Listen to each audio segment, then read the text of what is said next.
from Monday to Friday, I would sleep in studio at that station. So I would sleep in the boardroom. Like I'll have my things, sleep in the boardroom. That's intense. And then go home on Friday. Saturday, I'm at work. So I would do that. And then I knew literally every night I would watch YouTube videos in terms of how to put in a server or how to open a computer. And I'll watch those things and I'll be interested. I'm like, oh, so this is how they do things, or how to open a terminal.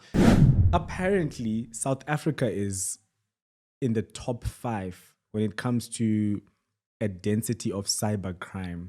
South Africa is one of the countries that has the most criminals. What's your take on the cybercrime landscape?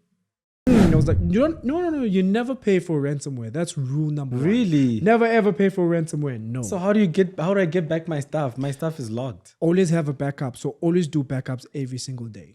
Very important. Always update your systems. Always do backups. And always don't click on links that you don't know. Don't open attachments that you don't know. That's number one. That's number 2. Don't do that, right? If you get an email from somebody you don't know, don't just open the attachment. Try to verify who's the sender. Welcome back to yet another episode of the Truth Talk podcast with me, Larreth Jimu. And this episode, once again, is brought to you by Microsoft Academy. Now that we've got that out of the way, today we've got an extremely interesting guest. We're joined by Mr. Fingerz himself, that cybersecurity guy. Welcome. 100%, man. Thank you so much, man. I really appreciate you having me. And I'm super excited to be here, man. Yeah, it's an honor. It's an honor to have you. I've seen your stuff for the whole year, really. We even did a webinar together at some point. Yeah. I think that was the biggest turnout we ever had on a webinar. And up until now, we're like, how the heck do we replicate that attendance? You know? Yeah, I think with people love the brand, people trust the brand, and the whole point is just giving people informative information. Yeah. You know? So that's the whole reason behind it. So who's Mr. Fingerz? And firstly, before we go into who's Mr. Fingerz, where did the name come from? That's a good question, right? Now the story is long, but I'm going to try to make it short, right? So let's start first with who is Mr. Fingerz. Now, Mr. Fingerz' real name is Boikokobetso Makhetloane, right? Most people can't pronounce my name, so I always say BK. It's fine, right? And that's Mr. Fingerz. So originally from the East Rand, grew up, born and bred in the East Rand. So that is Mr. Fingerz. The name Mr. Fingerz actually comes from back in high school. So I was born double jointed, meaning that my bones can break very easily. And as a kid, I can do incredible things with my fingers, right? Now, as a kid, I used to be teased a lot about my body structure and about my hands. And I went to high school, still the same thing, being teased and being bullied as well. And they started giving me a name called Sexy Fingerz. Now, I didn't like the name. I hated the name. I was like, no, Sexy Fingerz doesn't work, guys. Come on. Yeah. And I didn't like the name. People kept on calling me that until, obviously, I think I got to my grade 10. Friends kept on calling me Sexy Fingerz. I was like, you know what? Cut the sexy and put the fingers. I like the fingers part. And plus, I was a producer. I'm still a producer, music producer. And every single time a person would record a record, they'll be like, thank you, Mr. Fingerz. And I was like, Mr. Fingerz? I'm keeping that. The Mr. Fingerz part actually works, you know? So I took what I thought was a disadvantage and made it into an advantage at the end of the day. And then I just rolled with the ball, Mr. Fingerz. I was like, Mr. Fingerz, you know, until now, grew it into a brand as Mr. Fingerz, as Mr. Fingerz does a lot of things. So that's what I did. So that's where the name comes from. You have grown it into a brand, because there was a time when I was searching for you on LinkedIn and I didn't know your name. And I was like, Mr. Fingerz. And then funny enough, you showed up. Yeah. So well done on that. No, thank you. So how did you get into cybersecurity? Because it's my understanding that you have a marketing background. Yeah. But now you're a senior cybersecurity team lead. So how did you even get started? That is actually a very good question. Now, the cybersecurity part, it's a complicating story, but brace yourself, right? So starting back, I am a music producer, right? Sound engineer, music producer, self-taught. And jumping into that during my high school time, I used to record people and people used to pay me to record them music and create beats as well. So some of the money I had, I saved that money and tried to take myself to university During my second year, I dropped out. I was doing media and I noticed, I was like, this thing, I don't think it's for me. So I ended up dropping out, but I had a plan behind it. The plan was I need to learn technical stuff which I don't know via computers, or even if I'm in a studio, something that I don't know, that I haven't gained skill on. And I remember I went to a community radio station, or not far from where obviously I come from. Went to that community station, and I promise you this, I went there every single day for 6 months. Now, the first time I went there, I did what we call recon, right? I tried to find out who's the station manager for that community station. I found the community station manager, the name, and shout out to him. Shout out to Jackie. Hey, man. Yeah, I owe you. So I found out the community station manager's name was Jackie that time. I was like, okay, Jackie. I was like, I'll come back tomorrow. Following day, I came back. I was like, hey, can I please see Jackie? The lady, receptionist lady was like, do you have an appointment? I was like, I don't have an appointment. And she was like, okay, you're going to have to wait for him. He's in the meeting. Did that. I think I spent like 6-7 hours waiting for the guy. The guy saw me. He was like, who are you? I told him, who am I? And I was like, no, please set an appointment for tomorrow. I did that. Like, he kept on doing that to me every single day. And like, literally, I showed up from Monday to Friday. I was there, right? And then I still remember this receptionist lady was like to me, listen, bro, you're always here. I've never seen a person who's so persistent and committed. Just give me your resume and let me see what I can do for you. I was like, okay, are you sure? She was like, yeah, just give me your resume. We'll see. We'll see what we can do for you. I'll talk to Jackie. I'll put in a good word for you. I was like, okay. I gave her my resume, but still in my head, I was like, I do not trust you because you are a human being. You can just, mess up. Yeah. And that was fine for me. I was like, okay, cool. Now, what happened after that? Craziest thing. I was like, tomorrow I'm going to Jackie again. I went there to Jackie, sat there. The lady was like, yo, you are still here today. I was like, I'm here to see Jackie. When he comes out, I'm going to make sure that I stand up. And I saw him coming out. You know, when a person has so much power that he had like receptionists, like 7-8 people around him and stuff like that. And I saw him and I just saw people talking around him. Hey, man, can I have this? And he was just signing forms, talking to people. Hey, can you get that done? And I was like, this man has power. And I was like, this is my chance. If I don't tell him exactly why I'm here, what am I doing here, he's not going to give me the opportunity. I stood up. I went to him straight. He looked at me. He was like, you're the guy who's always here every day. I was like, yep. He was like, okay, what do you want? Tell me. I don't have time. I need to go to my next meeting. I was like, listen, I just need an opportunity just to work here. Whatever you need me to do, even if to sweep, whatever, but I just need to get in front of the desk and computers and the servers. He was like, come tomorrow. You can start tomorrow. It's fine. And then I looked at the reception desk. They were like, I got a job now. I'm coming tomorrow. I got a job. I'm coming tomorrow. And that's how I started. And then, long story short, from there, I started learning, obviously, how to put in servers, how to open a mixer, and then long story short, I ended up becoming a presenter in that same station as well. It's when I learned how to present, and I ended up learning how to do marketing in that same station as well. Craziest thing is that station, I was not getting paid. Now, since I was not getting paid, I needed to balance my life in terms of I need to have money. And I had so much passion that I want to learn so much and I'm hungry. Now, what I used to do on weekends, I used to work on promotions, standing in the corner, doing promotions and stuff like that. So I did that a lot. And that really helped me because during the weekend, I'll have promotions. During the week, I'll be there working because it's a voluntary job and I was never getting paid for it, right? And I'll spend time with the marketing team as well. I'll spend time, I'm in the technical side of things, so I'll spend time in the technical side of things. I'll spend time with presenters. I'll spend time with producers. I'm like, hey, how do you produce in the show? Oh, this is how you do things. So I knew that I need to acquire all these skills, but at the same time, I'm working for one goal. My goal is just to be the best.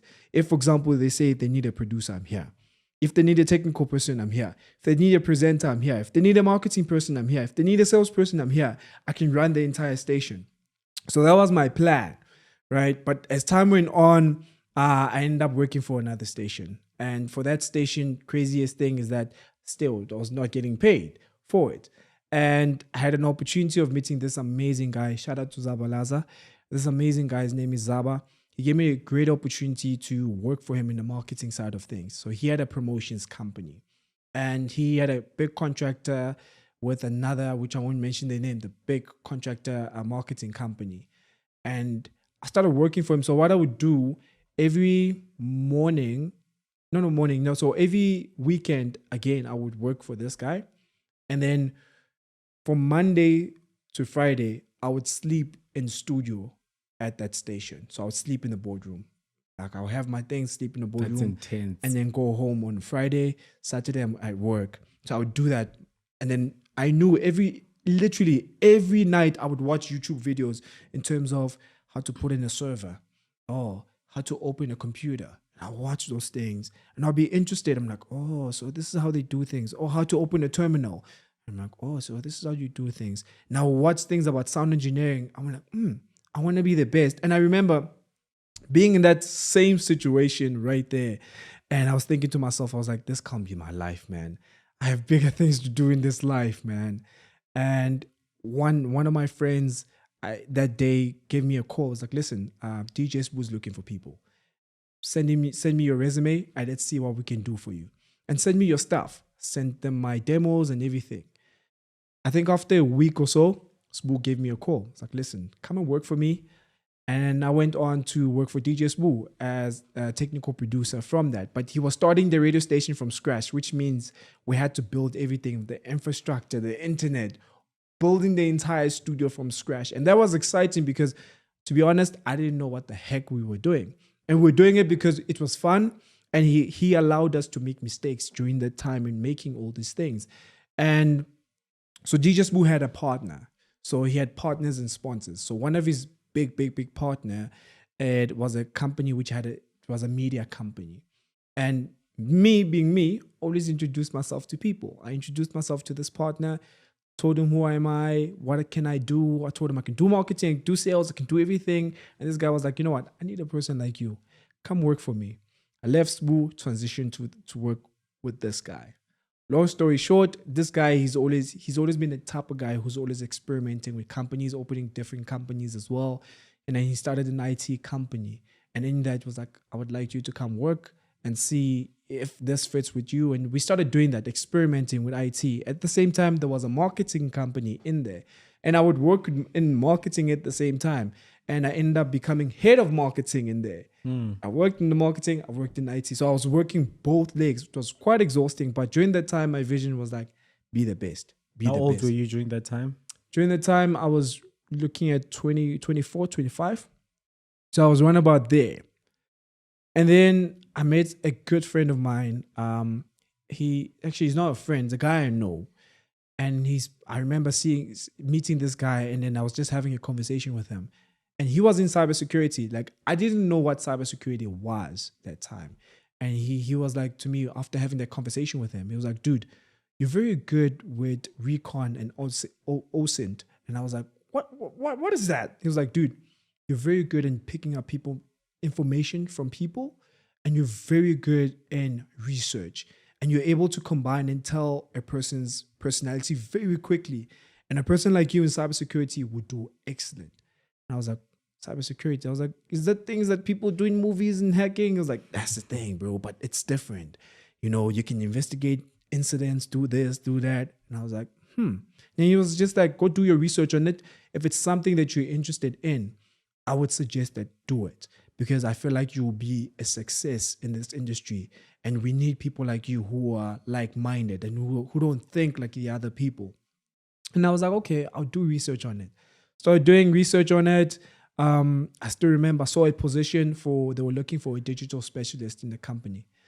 I applied for the digital specialist role in that cybersecurity company. It was an American company.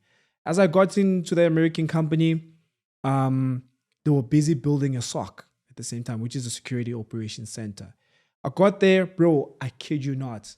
Like, I sold myself when I was there. I was like to the CEO, put me in on every meeting. I want to come with you every meeting. I'll spend time in the SOC. I'll spend time with her, and she would pull me in every meeting. Every client would be like, nah, I'm not having a meeting without Fingerz. No, Fingerz needs to come. Something this boy has, he needs to come back. And I would spend time with the SOC until obviously transitioned into cybersecurity on the SOC side. And that's when I was like, this is what I want. I needed to transition to that side. And yeah, that's basically how I got into cybersecurity. And then from there, obviously, Yeah, Shout experience grew. out. Well done, man. I love your story because Yeah. what your story is telling me the importance of persistence. Keep pushing even when you get no, you keep pushing because many people get one no and then they're like, nah, I'm done. But you kept pushing. It must have been embarrassing at some point. But I guess you didn't care because you had an outcome that you wanted and you just kept showing up. So credit to you for that. And then also you. I'm seeing that you're very curious and you're constantly learning. You just want to constantly learn and constantly improve. And I feel like there's nothing you can't do, man. Yeah. Especially if you can do something as technical and complicated as cybersecurity without an IT degree or background, as they would call it. Yeah. Yeah. So that's the whole point. And thank you again for that. Persistent. I'm very persistent. Yeah. I'm very persistent, and I'm always hungry to learn new information. I think that's how I am, and that's how I was able to start my career in cybersecurity and jump very quickly in cybersecurity. Because a friend of mine was saying this, I think 2 weeks ago, and I didn't realize. He made me appreciate my journey because he said to me, "Dude, you know that you've grown so quickly in cybersecurity that people like us who've been in cybersecurity for 10 years, you've actually surpassed us. We come to you for advice." I was like, oh, dang, I've never noticed that. And yeah, all glory and grace just goes to God, man. Amen. Amen to that. Are you a believer in the Lord Jesus Christ? 100%. That's really Number cool. one. Awesome. Nice. We're going to get along then. So apparently South Africa is in the top 5 when it comes to a density of cybercrime. South Africa is one of the countries that has the most criminals. What's your take on the cybercrime landscape? I'll be honest with you. South Africa is not taking cybercrime very seriously from what I've seen. Bro, that doesn't sound good. No, it's being honest. I'm just being honest. Great example of this, I think it's last week with these 2 boys from UCT. I don't know if you saw the story. So these 2 boys from UCT, they got into the SASA website. Yeah. And they were able to infiltrate it and get, a list of names and check how vulnerable the website is. And they tried to report it. But still, even when they tried to report this to the people on top, they were ignored until these 2 boys started taking action and going into different interviews. Only then SASA people started taking action on it, right? But again, South Africa, some of the things, cybercrime is not really taking that seriously. Great example of this, a couple of years back, me and my former manager, we tried to report a ransomware. What's a ransomware for those that don't know? 100%. So what a ransomware, think of it as a virus. So what happens is, for example, if somebody sends you an attachment or a link and you click on it, and without you knowing, without your knowledge, and you click on it and you open it, boom, your computer just locks, right? Whoa. It will lock and they will tell you that you have to pay a certain amount. So ransomware, it's where they tell you that they've got your data, they've got your computer on lock. You have to pay a certain amount. And you can't do anything until you pay. You can't do anything, right? They lock it down. And that's what happened to one of our clients. And we had to report the incident so we can get an incident case file. We went to the police station and guess what happened? Got there, we're like, hey, we had to report a ransomware. The lady looked at us like, what? Hey, John, come in here.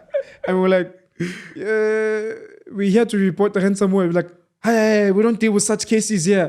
We deal with serious physical cases. And I had to explain what a ransomware is. And they were like, nope, we don't do that here. Please go somewhere else.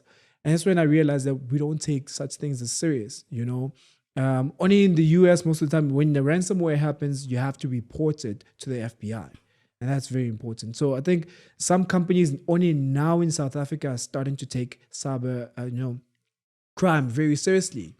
A lot of people are infected in this, or some companies are only taking effect after ransomware happens. I know a few companies which a ransomware happened and they called me and my friends, like, hey guys, do you mind investigating? I was like, yeah, there's nothing we can do now. It's Do you guys have a to backup? pay. I was like, you don't, no. You never pay for ransomware. That's rule number one. Really? Never ever pay for ransomware. No. So how do I get back my stuff? My stuff is logged. Always have a backup. So always do backups every single day. Very important. Always update your systems. Always do backups. And always don't click on links that you don't know. Don't open attachments that you don't know. That's number one. That's number two. Don't do that. Right? If you get an email from somebody you don't know, don't just open the attachment. Try to verify who's the sender. If you see the link has been sent to your email, try to hover over the link. Right? You can use tools like your Virus Total. You can search for it, Virus Total, take that link, copy it, put it on Virus Total to tell you if it's malicious or not. As well, same as a folder or a document, do that. Scan it there before you open it. Because you don't want to open certain things where it's going to damage your reputation, also is going to damage your company or your laptop as well. So you want to save yourself from all that. Wow. So, I mean, South Africa, we all know, outside of cyber, the crime in SA, everyone knows, because I come from Zim. And this is the weird thing. People that have never been to SA that are in Zim will tell you, oh, South Africa is so unsafe. How do you guys even live there? And then I'm like, guys, how about you just come, right? But then the crime is still very high. It's still there. And then you're telling me that you a cybercrime happens, you go to the police, and they don't even know what you're talking about. And aren't they the people that are supposed to govern crime? And that's a good question, right? They're supposed to be the people which actually supposed to govern the crime. But remember, cybersecurity is fairly new in South Africa. It's something where companies, again, they're only investing it now. Some companies don't even know what cybersecurity is, right? Some people, for example, their users or employees are not cyber aware in terms of being aware in terms of how to protect themselves and the company as well. Because most companies, 80% of companies, I bet you R1,000,000, they have a firewall and then they have an IT guy and be like, oh, we are safe. We are never ever going to get hacked. And that's a lie. Having a firewall and having that one IT guy or two IT guys, it's not going to save you from an attacker. Because people don't know this. Now, here's an interesting thing, right? So how an attacker thinks, a lot of people don't know this. So how an attacker thinks, right? Think about it in this way. If somebody wants to rob you or somebody wants to steal a very big position from you, what's the first thing they do before they're going to rob you? Probably study you. Exactly. So that's what cyber criminals do. They study you. They study your behavior, your patterns. What do you do? When do you do it? How do you do it? Okay. They're like, okay, we got that. This is what we call recon. They do recon on you. They grab that information. Okay. So he does this at this time. Whereabouts is here. Oh, so he likes logging in at this time. And there. We have that. I have that. And people don't know this as well, is that if an attacker wants to attack you, they can go in and they can sit for months in your computer or in your server and just study you. Study every single thing about a person who does what and all these things. And they can do what we call lateral movement, right? What lateral movement is, they can move in between computers and in between the network. They can move through that without even being noticed. And they can move from one user to another until they get to, because remember, a hacker, most of the time, they either want two things. It's either they want data or they want money. Or they want something even more valuable. But every single time they try to get inside the environment, they want what we call admin rights. So whoever's the admin for that particular company, they know that once they get admin rights, they can change passwords from everybody and lock everybody out. Like the incident we had last time with our friends, which they called us. That particular person got admin rights and locked everybody out of their servers, out of everything. And once you're locked out, imagine being locked out of your banking app. There's nothing you can do. There's nothing you can do. Wow. You know, literally. So yeah, cyber criminal literally studies you, try to find out what is that you do, how you do it, where do you do it, and then from there they attack. And most of these attacks, they always come via phishing email. A phishing email, what's that? So a phishing email, think about it in this way. So think about it as a hook, right? So you're in the lake. I'm the man who's trying to fish. I'm gonna throw a hook in the fishing lake. Boom, I'm trying to grasp you. So fishing, so that's basically fishing. So I'm trying to hook you and grasp you, right? With whatever I know that I've studied about you. For example, if I know that you love money, I'm gonna try to hook you with something that says you've won money. So phishing, it's basically a threat actor sending a, let's put in an email to you, claiming that either, for example, you've won, or sending an attachment saying, hey man, for example, somebody will pretend to be you in your particular company. But instead of using your email domain, maybe it has a .co.za, they'll have a .com. And none of your people, Very subtle.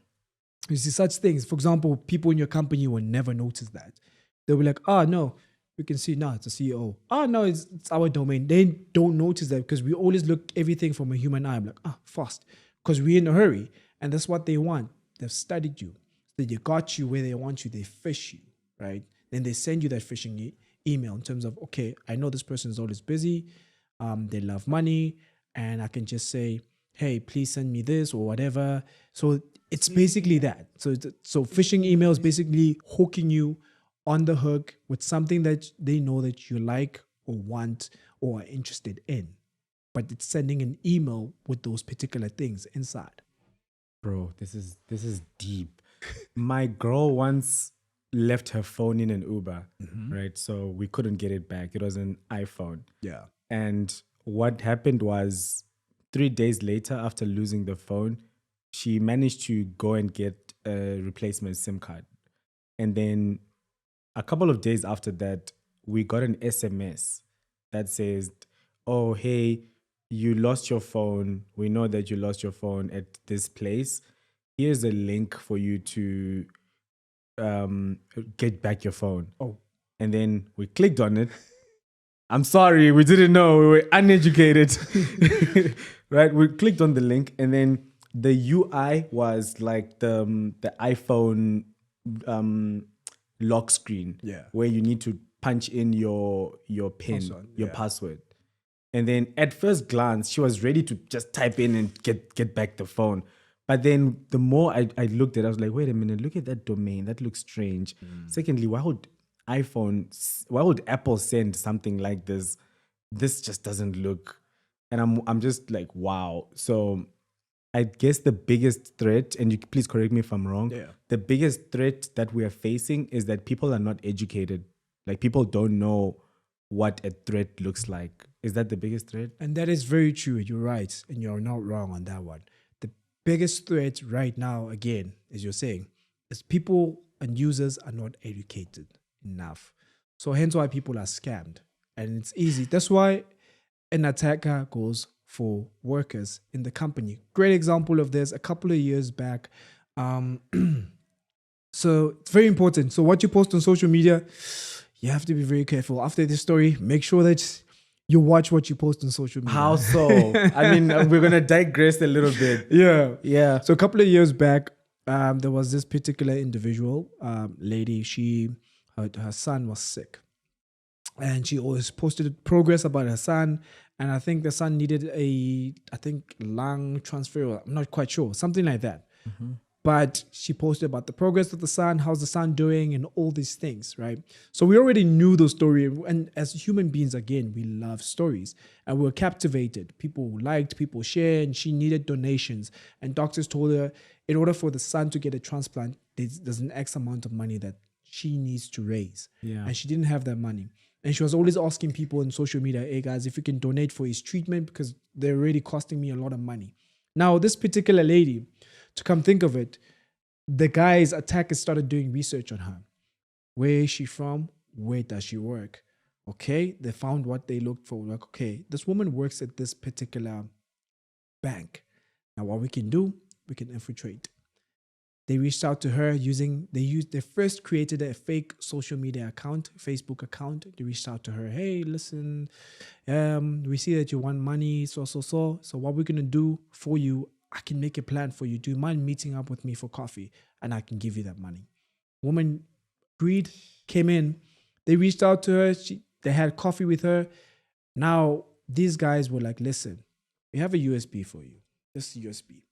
Only thing you need to do, just plug in this USB at work. After plugging it in, leave it there for 24 hours. And then what we're going to do, we will do the job. You don't have to do the job. The following day, you just need to take out that USB. We going to do our job. After this job is done, we're going to pay you the money that you need, but we'll pay you extra on top of that. The lady was like, listen, I agree. Give me that USB. Took that USB. Following day, she placed it in, in her machine. Once she got to the company, she left the USB there for 24 hours. The guys did their thing. They were able to infiltrate, got inside. What I was telling you about, infiltrate inside smoothly, did transactions, went out. Following day, lady took out the USB. After a week or so, the guys called her, hey, listen, where can we send the money? Sent her the money. Lady paid for her son's transplant. Son obviously is alive. And then investigate when the SOC analysts were investigating this incident. They were like, hi man, something is not right. Somebody got in the environment, but we don't know how. Our firewalls are still up. We can't see where this person got in. As they were tracing, they found that somebody placed the USB, and this USB had what we call I'm trying to find a word for it. It's not coming in. Oh, it had a spyware, right? What a spyware is, it's basically, think of it as a virus, but now that virus spreads, but it's a spy, right? I'm able to spy on you, but take over your laptop and computer. Whatever you put in there, whatever, for example, that USB, wherever you're going to put it, I'm able to control. So it's what we call CNC, command and control. So I can command it and control that. Whether the machine is on or off. So the machine has to be on for me to be able to control it, right?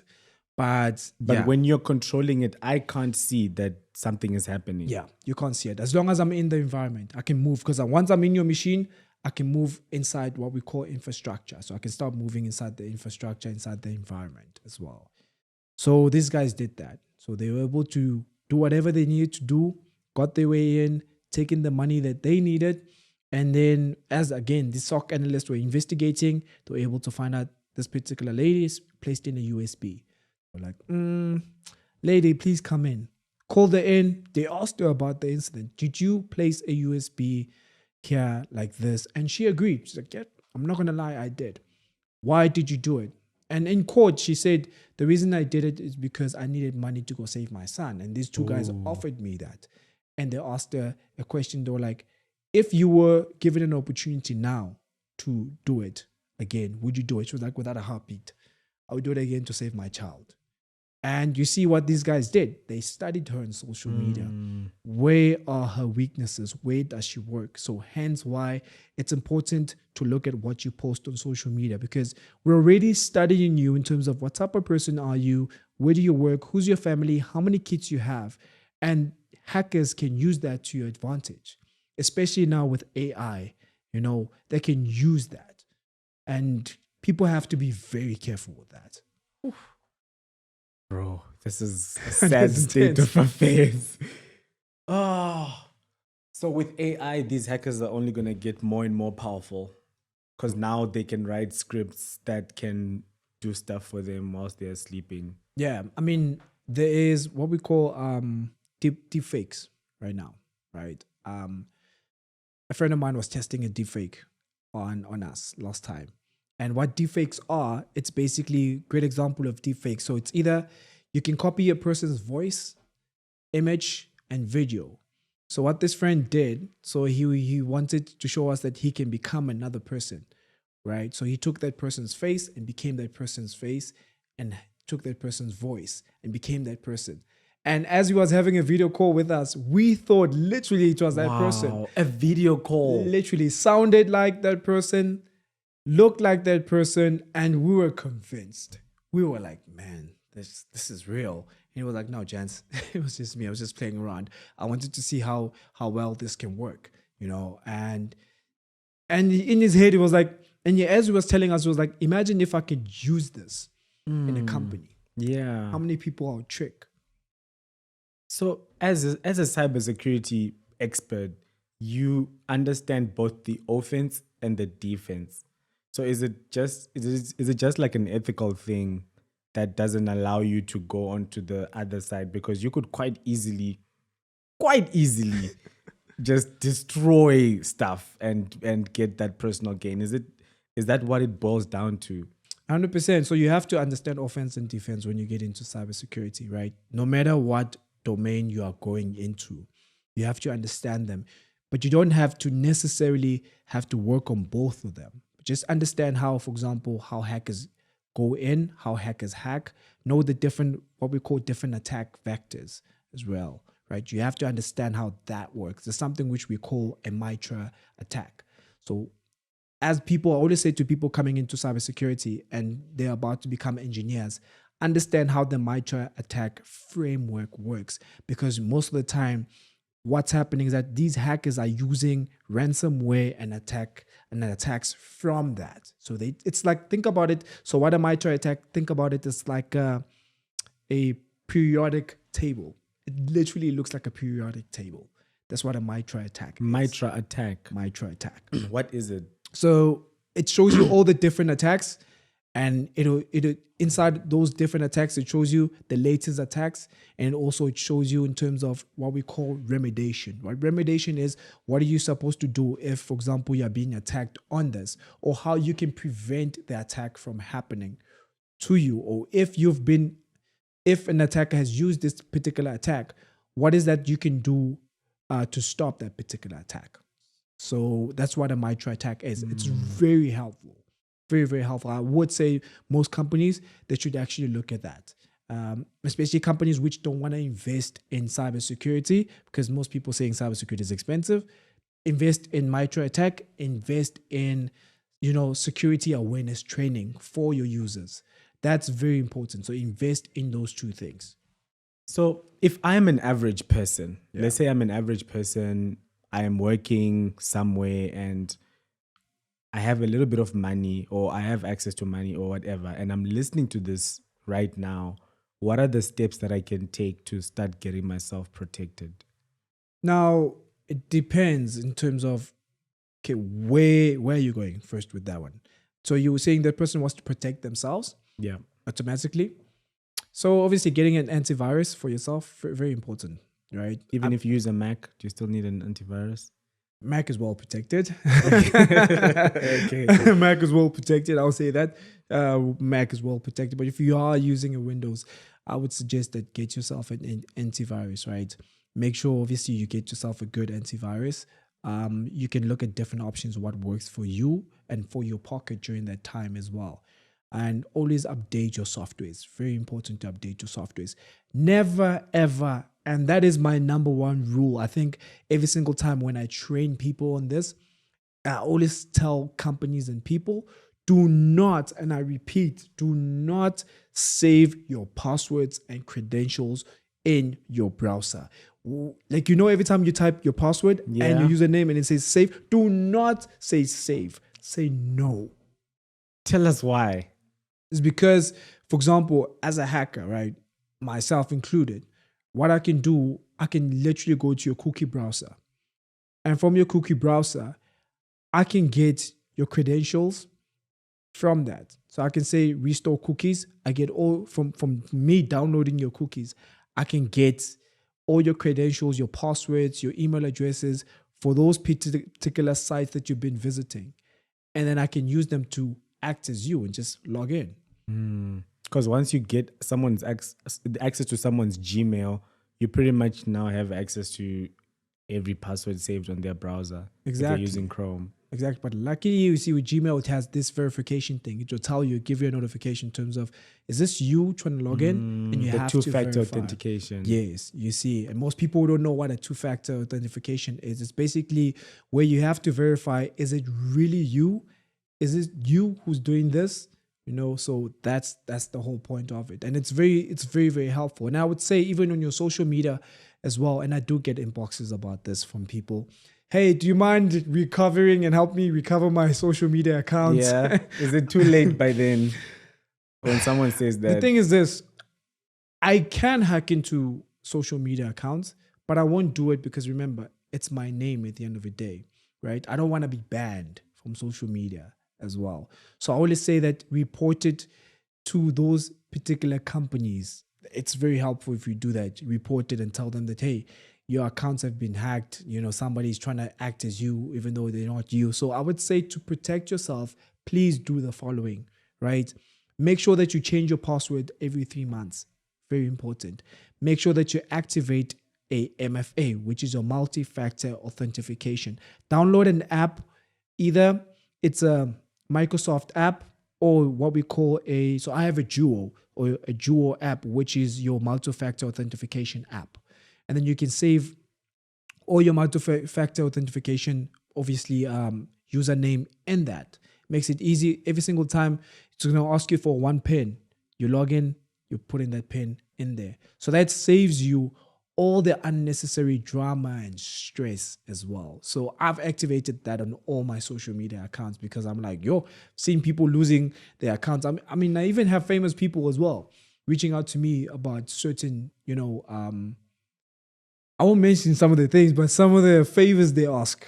Yeah. Ridiculous. Like what? It's ridiculous. Well, like what do people say? Please hack into someone's account or the common. I have that. Yeah. I have that. But I think the craziest one I've heard is I need to check out my girlfriend's phone in terms of what is she doing. So because I've done an experiment on what we call SIM card jacking. So what SIM card jacking is, it's basically I copy whatever's on your SIM card and I copy it to another SIM card. But whatever message you get, I get. Oh my goodness. Right. So that person was asking me, can you do that? But also logging into a phone. I was like, I can do that. That's simple.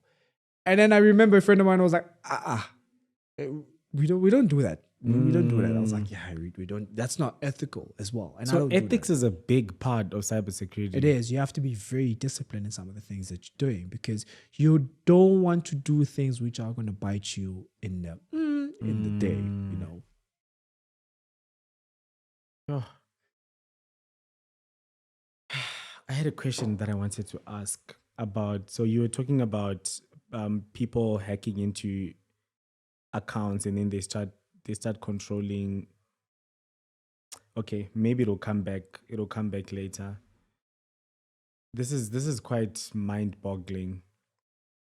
It is. So in terms of someone who wants to learn cyber, do you have a course? I don't have a course at this current moment, and I know we were talking about it. You need one, bro, and I'll be the first one to buy this one. And I offer cybersecurity training. Yeah, exactly. And I can tell that from you, there's so much to learn. Thank you. Yeah. Thank you for that. Thank you for that. I don't have a course at this current moment. I mean, again, I always say to people, do what works for you. There's people who love and who learn practical and people who learn theory as well. And either way, whatever works for you, right? And again, I always say that with me, I have no problem with colleges, universities, boot camps. What works for you works for you. Yeah. What works for the other person won't work for you. Choose what works for you. Simple as that, right? If somebody prefers self-study, do that. If you prefer going to a boot camp, do that. If you prefer going to college, do that. But do what works for you. And I'm sure you've seen it even in my group, in my community group, where people always be like, I want to study cybersecurity. And my first question is, why? What's your goal? What's your goal, right? And I think we're talking about this, me and you, is that you have dropouts, right? At the end of the day, I think reason why that's happening is because people don't understand. They don't know their why. See, cybersecurity looks very nice from outside. We make it very look good from outside. Now, people are like, cybersecurity, you get paid 7 figures. You can hack into a computer. That's so simple. Like, guys, I'm going to be honest with you. What you see on TV and real life, it's too different. What's like the average day as a cybersecurity analyst? What do you do? So the shifts are very, very different. There's day shifts, there's morning shift, and there's night shift, depending on the company that you work for. Some companies prefer you to work 8 hours. Some companies prefer you to work 12 hours. But usually with SOC Analysts, they work most of the time 12 hours and you work 4 days in, 4 days out. 4 days in, 4 days out. So you only have 4 days to rest, 4 days to work. Again, depends on the company. So your primary job is to investigate incidents. So what an incident is for example, great example, I'll use you as example. Let's say you work for Melsoft, obviously. You work for Melsoft, and we know that Melsoft is here in South Africa. And you decide to go to the US. And you log in from your computer from the US. And you're trying to log in to your computer, but now the problem is that you're not putting the right password. Automatically to us, it will hit, it will come as an alert. Now we have to investigate such an incident. Who's that trying to log into a computer?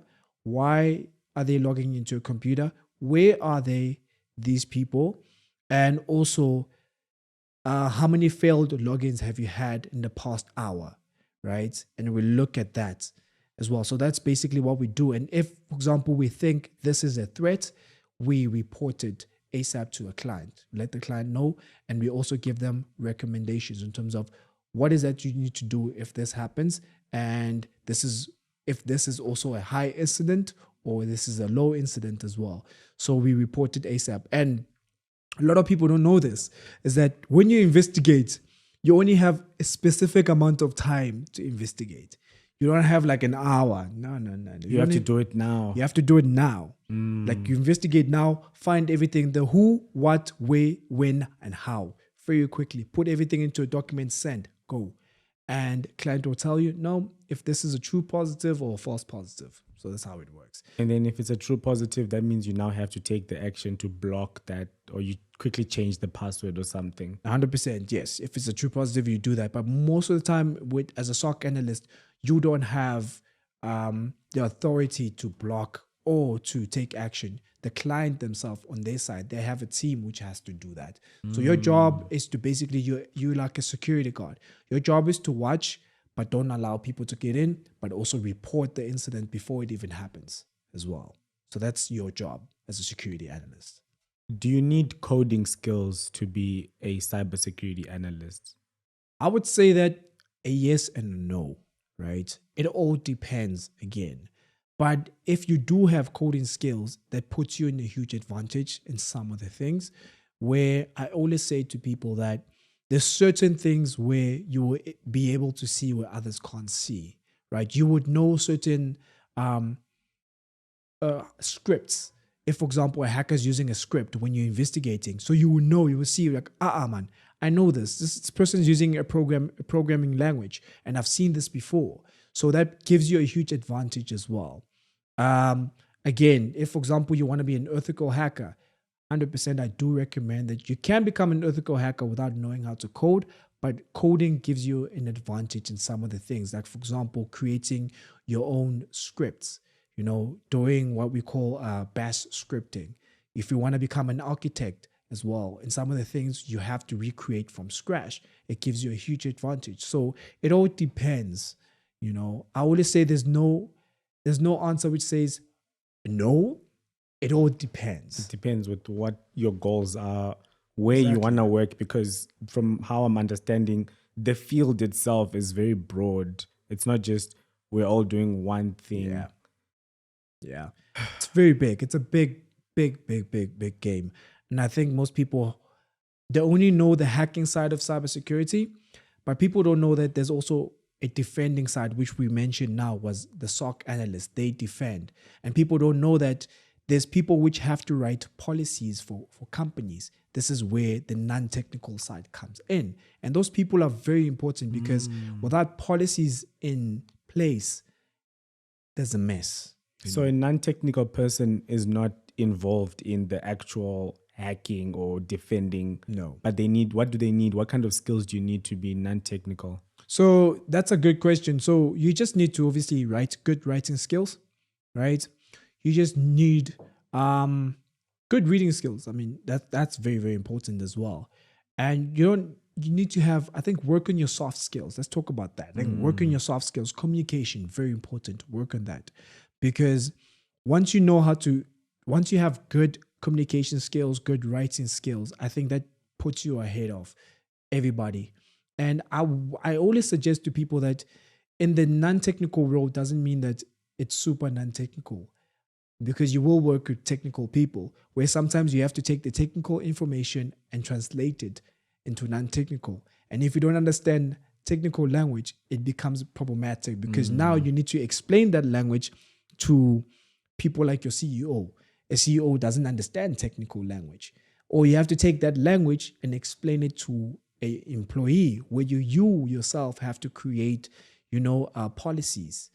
You have to put policies in place because we're depending on you. Without policies and procedures in place, I mean, users and employees can break the rules and protocols as well because these policies and procedures, they save users from a lot of things. So, yeah. Okay. So you're not afraid?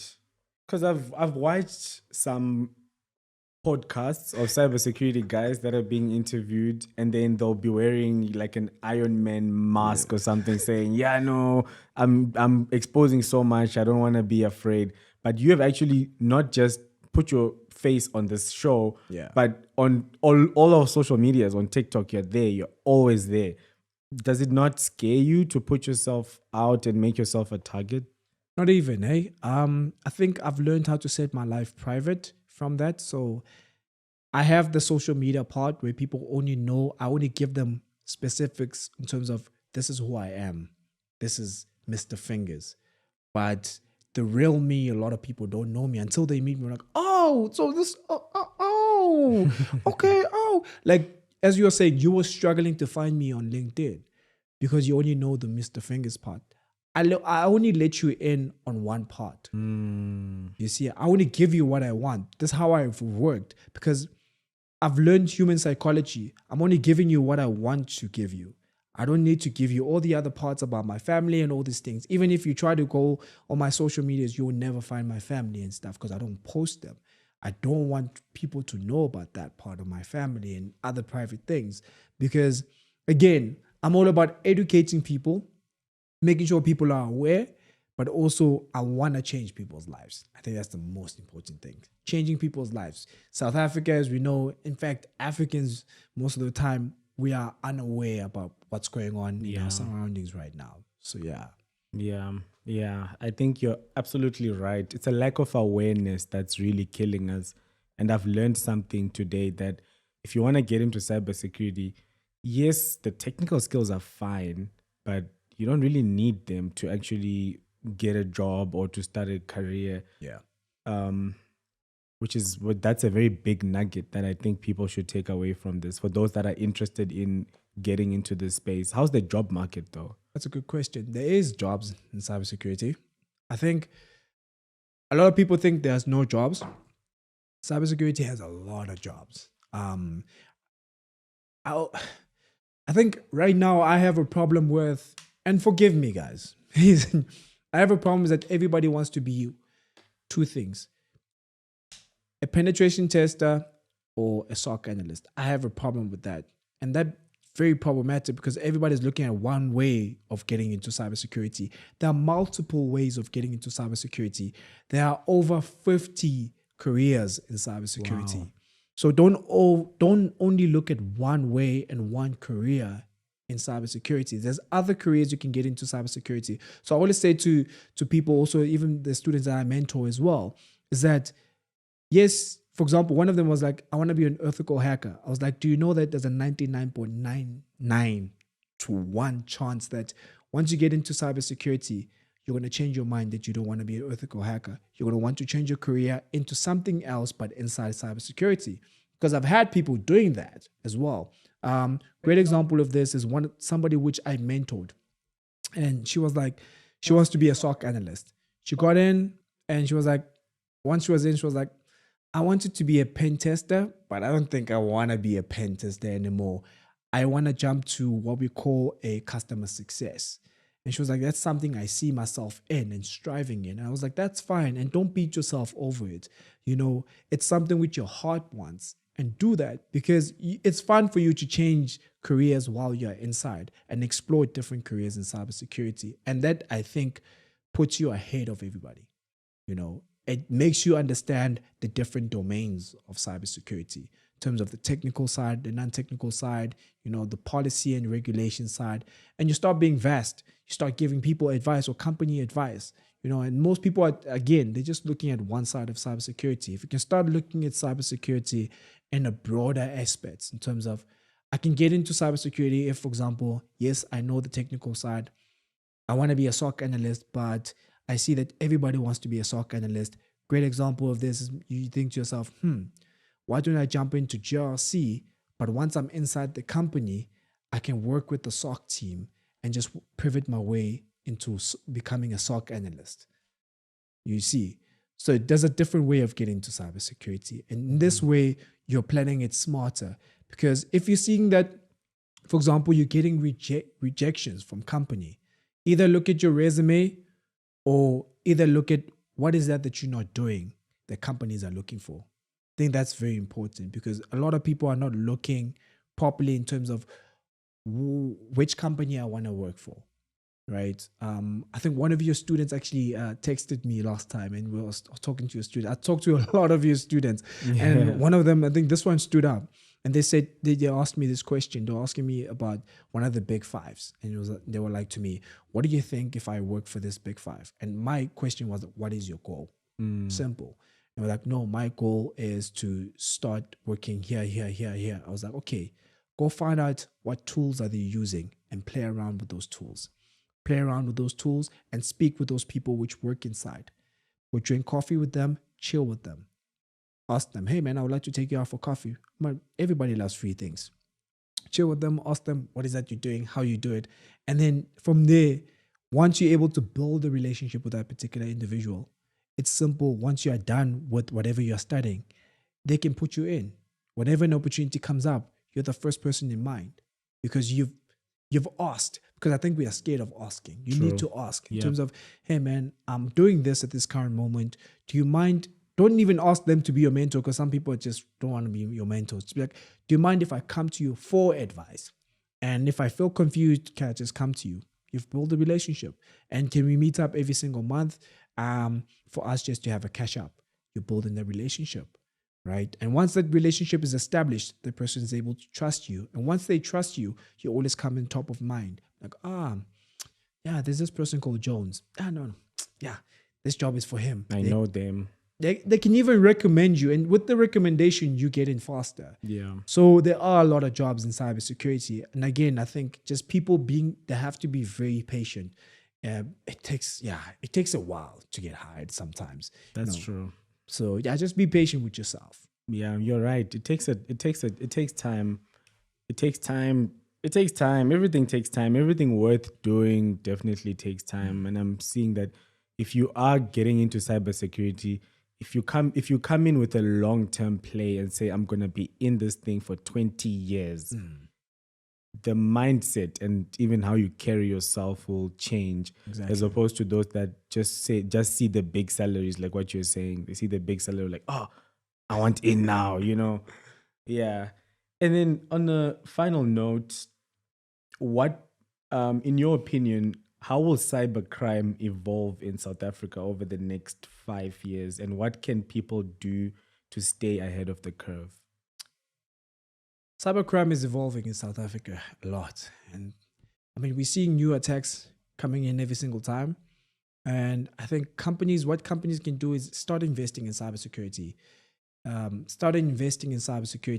And if companies, most of the time companies and people always saying that cybersecurity is expensive, but I would say invest in training your users, training your employees, invest in that. That's very, very important because most of the time hackers are always targeting the users. So invest in educating your users. If you know you can't afford cybersecurity services, that's fine. Invest in training your users. Most important thing. Invest in also protecting your infrastructure, which is your servers and all that. So invest in that as well. And then get a person who's always going to be checking those things and just make sure that even if you hire a consultant, a cybersecurity consultant, to check in with you in terms of what is that you need, how is that you can, protect your infrastructure and your users, And going forward, how your users can be trained as well, invest in such, because I believe in such a long-term investment like that will really help you to save a lot. Because somebody was saying, as a post I saw on LinkedIn last time, is that companies, before a cybersecurity breach happens, they say they don't have money.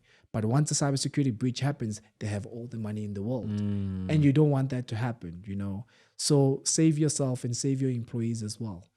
So that's my advice to companies and people out there. Be proactive. Be very proactive. And question everything. I think that's my whole thing. Question everything.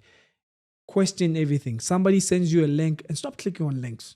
If somebody sends you a link on WhatsApp, question that link. Why are you sending me this link? What's the reason behind it? What's the purpose behind it, right? Question things like that. If somebody sends you a link again on Instagram, all these things, question, what's this? What's the purpose for this link? If you receive an email from somebody you don't know and which has an attachment or a link, question that. Is this relating to a job I applied? Is this relating to something that I know? Question that. Look up people, guys. Look up people. Somebody sends you an attachment. Look up who's this person. Use LinkedIn. Use Facebook. Use your recon. Find out information in terms of that. If it has nothing related to you, do not open it. Do not click on it. Delete it. Simple. Incredible. Thank you so much, Mr. Fingerz. Very incredible chat. I learned a lot. I think you saw that I was just asking questions and I was like, wow. And to think, it's only one time that I've had this kind of a thought after an episode when I interviewed Sizwe from Pilotech, the cloud engineer. If I myself, as a person in tech who's influential and has this following and even has a course in the school on cybersecurity, and I'm being educated by you, I think the average person, not to say I'm above average, but I get you. The average person really, really needs to listen to you.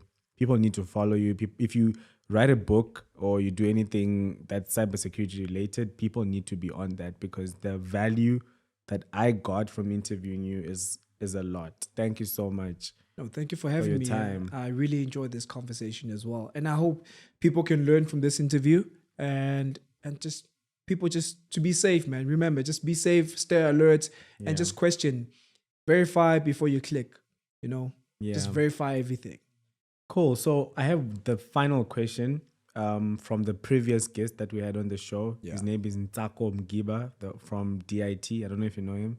I saw him actually. Yeah, you won't. You guys will definitely get along.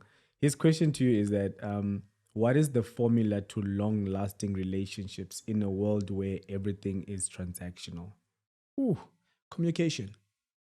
Without communication, I think nothing will grow, right?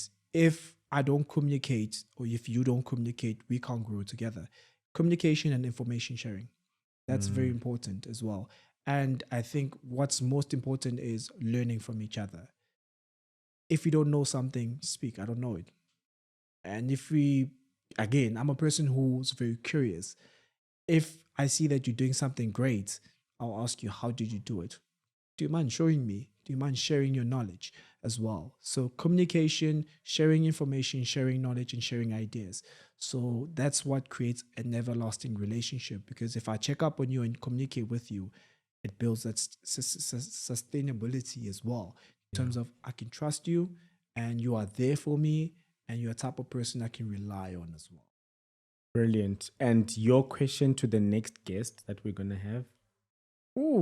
I didn't think about that. If you had here's my question to the next guest.